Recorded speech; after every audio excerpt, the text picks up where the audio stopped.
हाय, कैसे हैं आप सभी। आई होप आप सभी बहुत अच्छे होंगे। तो चलिए क्वेश्चंस को आगे बढ़ाते हैं। बिना रुके हुए, टाइम बिना बर्बाद किए हुए हम सीखने पर फोकस करते हैं।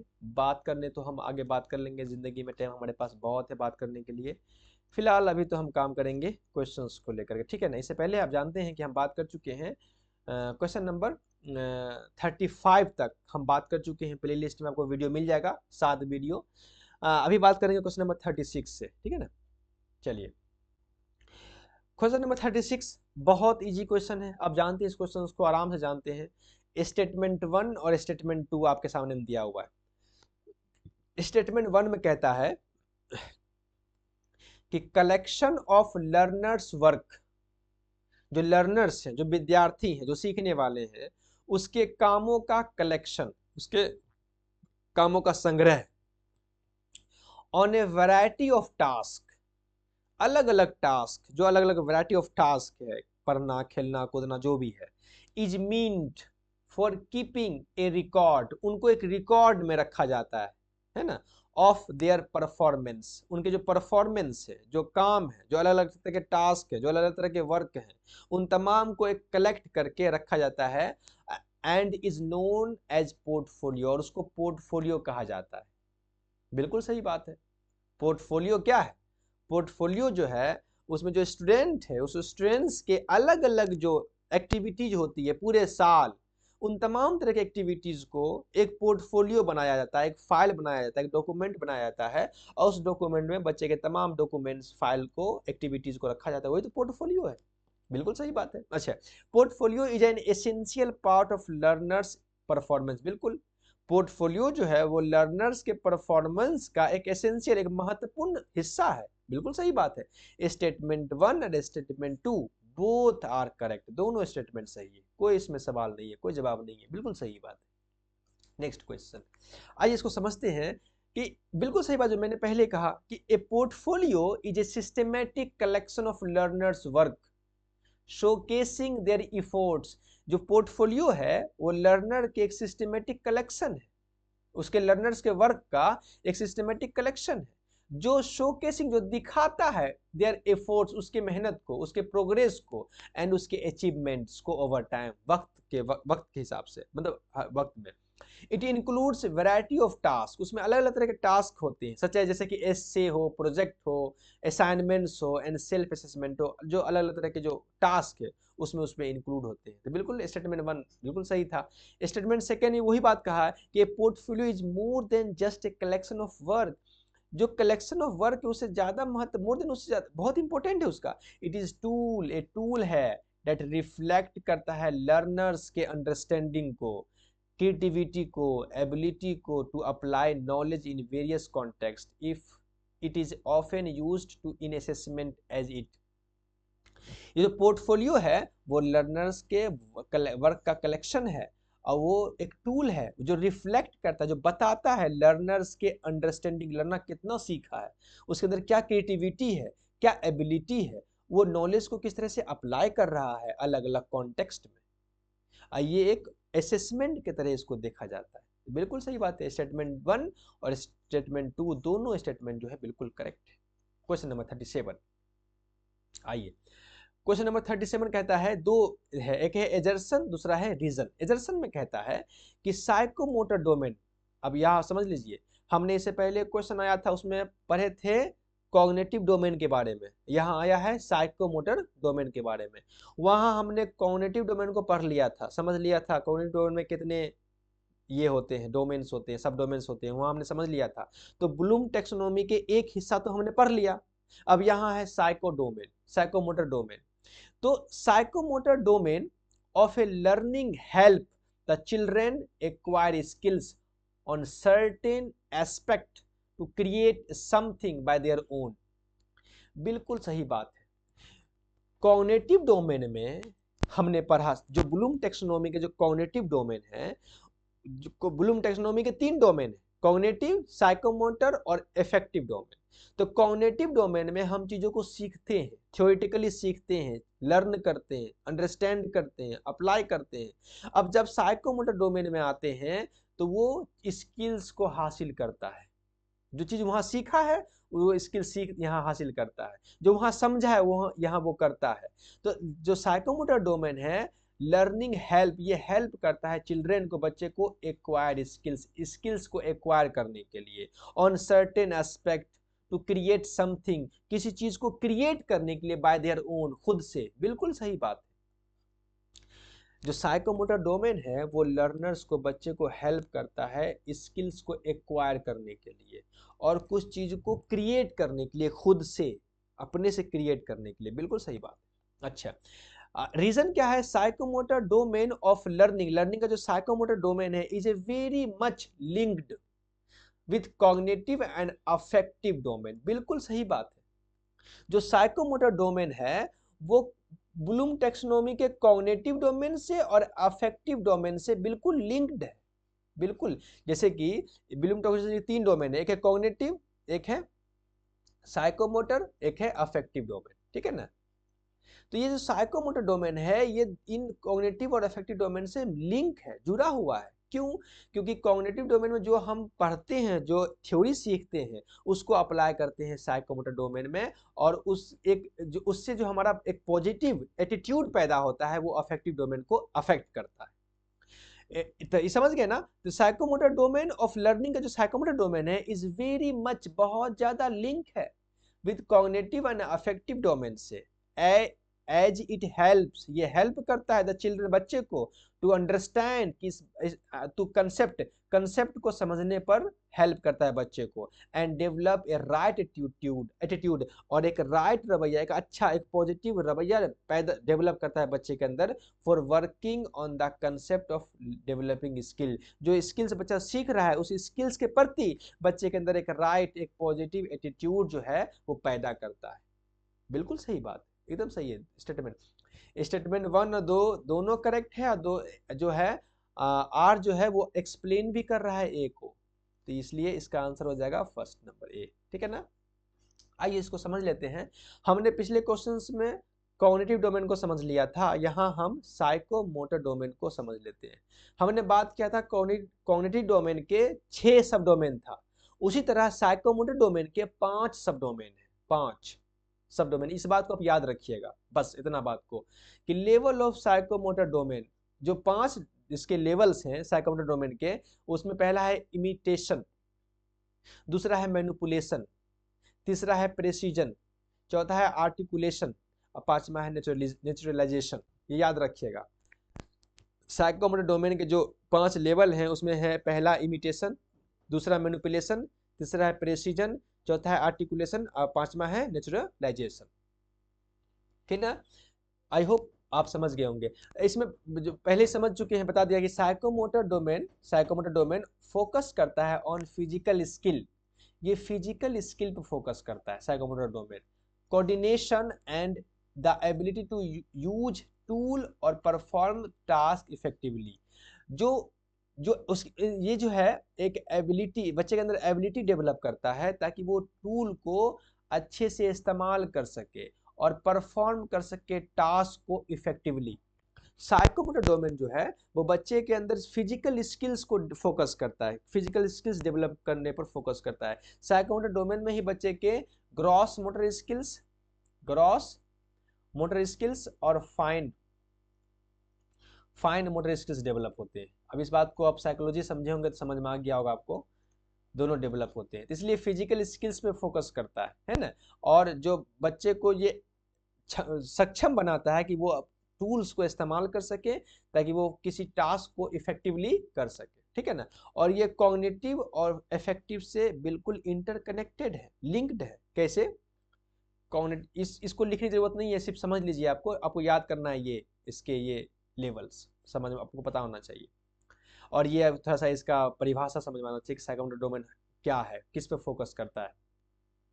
तो cognitive domains learners needs to understand the concept और idea behind the skills they trying to acquire. हम क्या बात किए थे, कॉग्निटिव डोमेन में जो लर्नर्स होते हैं वो अपने अंदर किसी कंसेप्ट का अपने अंदर अंडरस्टैंडिंग डेवलप करते हैं, और idea behind the skills they are trying to acquire, जिस स्किल्स को वो हासिल करना चाहता है, साइकोमोटर डोमेन में उस स्किल्स के कंसेप्ट को, आइडिया को अंडरस्टैंड करता है, समझता है, कहाँ? कॉग्निटिव डोमेन में, है कि नहीं है? जैसे मिसाल तौर पर एक लड़का, to example, to play a music instrument one needs to understand music theory and notation. आप एक म्यूजिक इंस्ट्रूमेंट अगर बजाना चाहते हैं तो उसके पहले आप उसको, उसके नीड्स को, उसको अंडरस्टैंड करना पड़ेगा, उसके थ्योरी को, उसके नोटेशन को। ये कहाँ अंडरस्टैंड कीजिएगा, कहाँ समझिएगा? कॉग्निटिव डोमेन में। तो ये इस तरह से कॉग्निटिव डोमेन जो है वो साइकोमोटर डोमेन के साथ जुड़ा हुआ है। और अफेक्टिव डोमेन में क्या होगा?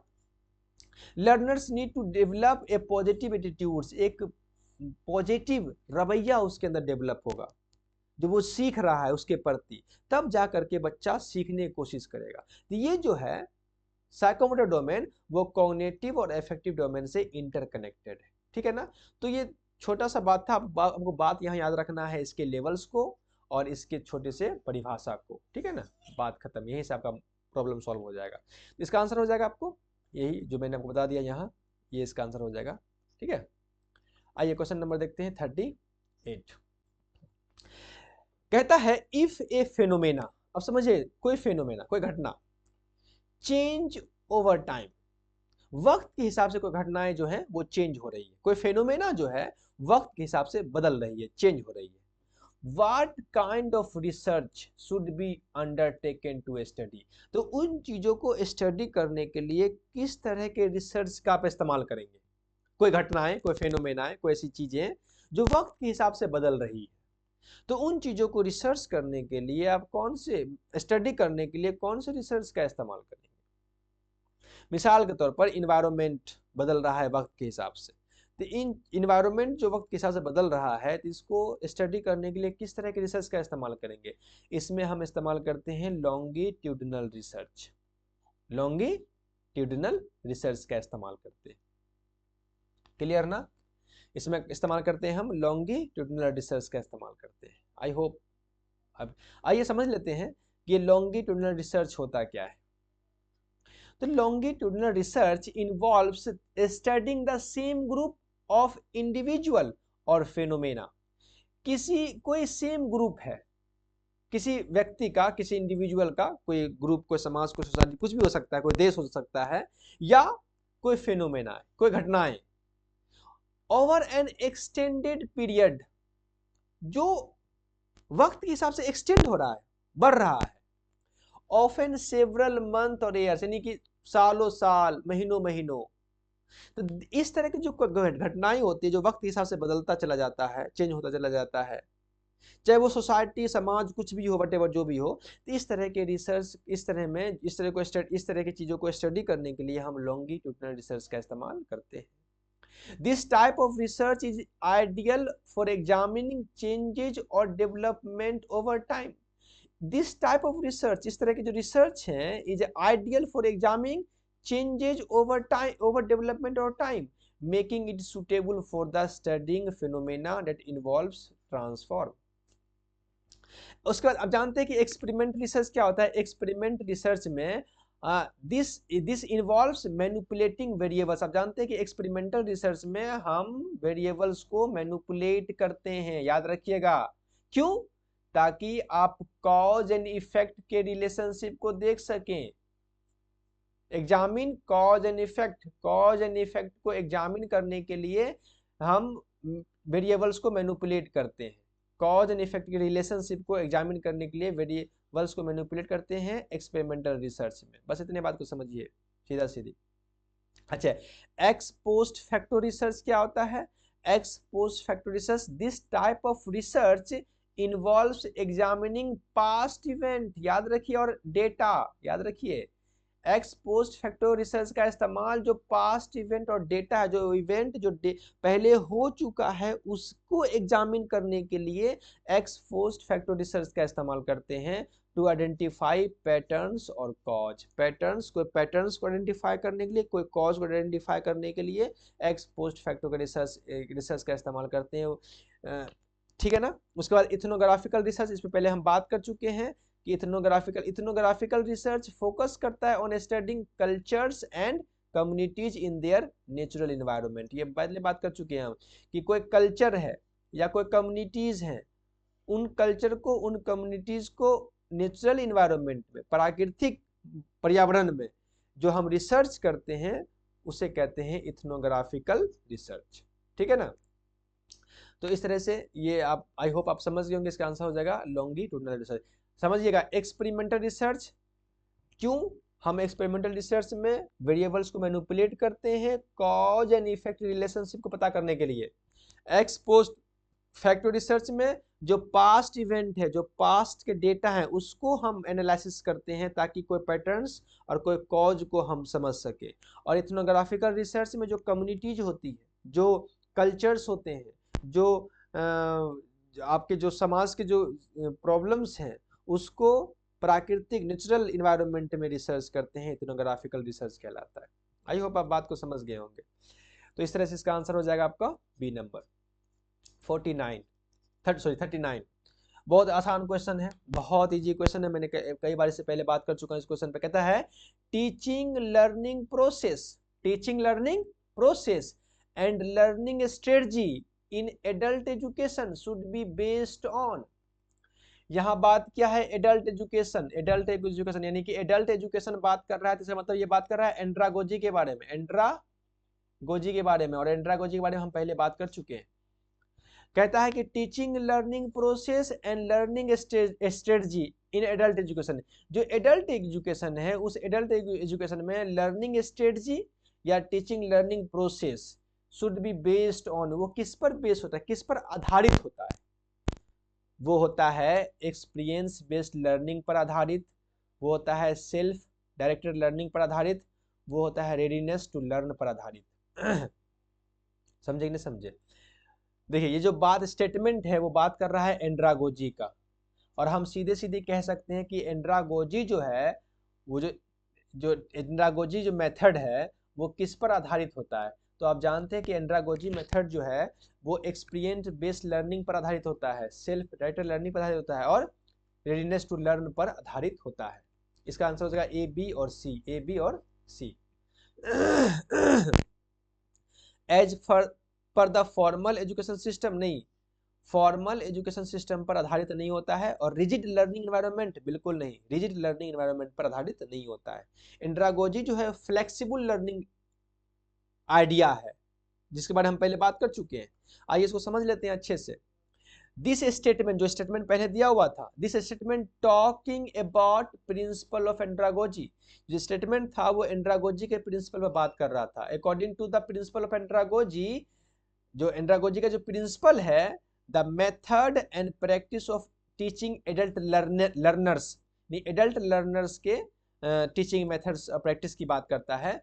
The teaching learning process and strategy should be centered around, जो एंड्रागोजी जो कंसेप्ट है, जो हम पढ़े एंड्रागोजी, उसका जो प्रिंसिपल है, उस प्रिंसिपल में जो टीचिंग लर्निंग का जो प्रोसेस है, वो प्रोसेस जो है उसका जो सेंटर है वो है सेल्फ डायरेक्टेड लर्निंग। यानी एंड्रागोजी में जो लर्नर होते हैं वो होते हैं self directed, readiness to learn, learning के लिए वो हमेशा रेडी रहते हैं, सीखने के लिए हमेशा रेडी रहते हैं। एक्सपीरियंस बेस्ड लर्निंग, उसके बाद होता है इंटरनल मोटिवेटेड, वो इंटरनल मोटिवेट होते हैं, प्रायर एक्सपीरियंस, उसके अंदर पहले से बहुत सारे एक्सपीरियंसेस होते हैं। फ्लेक्सिबल लर्निंग, वो बहुत फ्लेक्सिबल होते हैं, और एक्टिव पार्टिसिपेशन, वो एक्टिवली पार्टिसिपेट करते हैं। तो ये कुछ प्रिंसिपल है, याद रखिएगा, प्रिंसिपल है एंड्रागोजी के, और वही यहाँ दिया हुआ था, experience based learning, self directed learning और रेडीनेस टू लर्न। इसलिए इसका आंसर हो जाएगा ये नंबर। आई होप आप बात को समझ गए होंगे। नेक्स्ट क्वेश्चन देखते हैं 40 नंबर। बहुत आसान क्वेश्चन है, बहुत इजी क्वेश्चन है।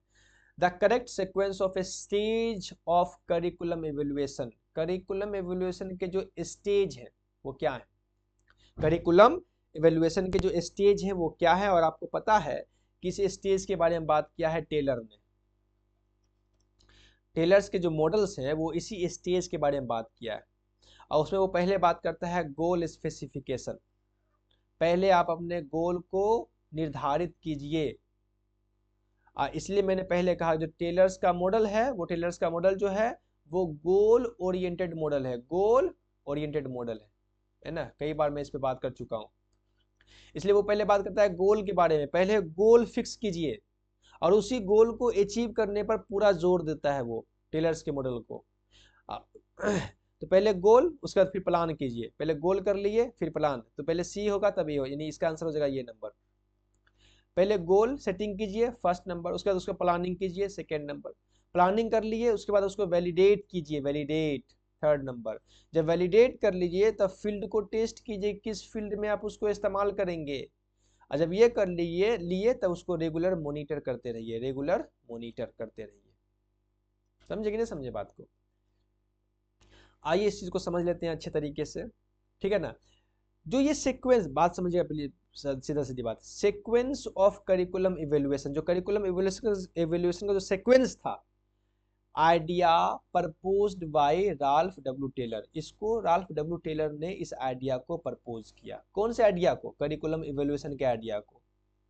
एन अमेरिकन एजुकेटर, ये अमेरिकन एजुकेटर हैं, who develop framework for curriculum evaluation in his book, अपनी किताब में जिसका नाम था basic principle of curriculum and instruction 1949, उसी किताब में उन्होंने करिकुलम इवेल्युएशन के फ्रेमवर्क को डेवलप किया। और उसमें उन्होंने पहला बात किया, उसकी जो सीक्वेंस है उसमें पहला बात किया गोल स्पेसिफिकेशन। पहले गोल को स्पेसिफाई कीजिए, यानी क्लियरली डिफाइन द ऑब्जेक्टिव, जो ऑब्जेक्टिव है जो गोल है उसको डिफाइन करना है सबसे पहले, and outcome of the curriculum, और करिकुलम के आउटकम का। उसके बाद प्लानिंग करना है, क्या? Developing plan for evaluating the curriculum, curriculum को इवेल्युएट करने के लिए प्लान को डेवलप कीजिए, including identifying the methods and instrument to be used, और साथ ही साथ आप मेथड्स को आइडेंटिफाई करना है, इंस्ट्रूमेंट्स को आइडेंटिफाई करना है, जो इंस्ट्रूमेंट को हम इस्तेमाल करेंगे, यूज करेंगे। अब फील्ड टेस्टिंग, ट्राई आउट, अब उस जब इतना कर लिया हम करेंगे try out of the curriculum, curriculum को try out in real world setting, real world setting में करिकुलम को ट्राई आउट करेंगे, फील्ड सेटिंग करेंगे ना। To gather data on its effectiveness, और इस जब ये करेंगे तो हम डेटा को गैदर करेंगे इसकी इफेक्टिवनेस को जानने के लिए।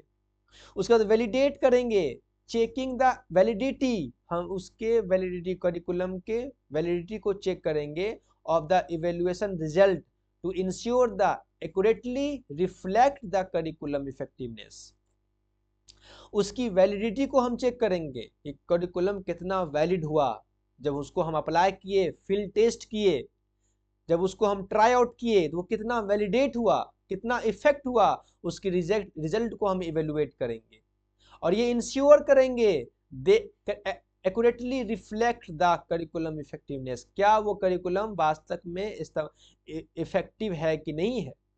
और उसके बाद क्या करेंगे? रेगुलर मॉनिटर, हमेशा ऑन गोइंग मॉनिटरिंग, हमेशा उसको मॉनिटर करते रहेंगे of the curriculums implementation, curriculum को जो इम्प्लीमेंट किए हैं उसको हमेशा हम मॉनिटर करते रहेंगे, एंड उसके effectiveness of to identify areas for improvement, और उसके इफेक्टिवनेस को हम देखते रहेंगे और उस एरिया को आइडेंटिफाई करेंगे जहां हमको इंप्रूवमेंट करने की जरूरत है। तो ये है टेलर्स के करिकुलम इवेल्युएशन के सीक्वेंस, जिन्होंने basic principle of curriculum of instruction 1949 में जो किताब लिखा, उस किताब में इस करिकुलम इवेल्युएशन को उन्होंने रखा, सीक्वेंस को रखा। इस तरह से इसका आंसर हो जाएगा आपका D number. First, goal set करना, सेकेंड प्लानिंग, थर्ड वैलिडेट करना, थर्ड, और फोर्थ फील्ड को टेस्ट करना, यानी उसे कहते हैं ट्राई आउट करना, और फिफ्थ में होगा रेगुलर मॉनिटर करते रहना है। ठीक है ना। तो इस तरह से 40 क्वेश्चन हमारा कंप्लीट होता है। अगर कोई प्रॉब्लम हो तो प्लीज कमेंट करके बता सकते हैं मुझे। मिलते हैं नेक्स्ट वीडियो में। अगर वीडियो अच्छा लगे प्लीज दोस्तों से शेयर कीजिए, अगर आप चाहते हैं कि आपका दोस्त भी कुछ सीखे जो आप सीख रहे हैं। अगर वीडियो में कोई प्रॉब्लम प्लीज कमेंट कर सकते हैं, बताइए थोड़ा सा ताकि हम उसको इम्प्रूव कर सकें। मिलते हैं नेक्स्ट वीडियो में, अपना ख्याल रखिएगा। Okay, bye.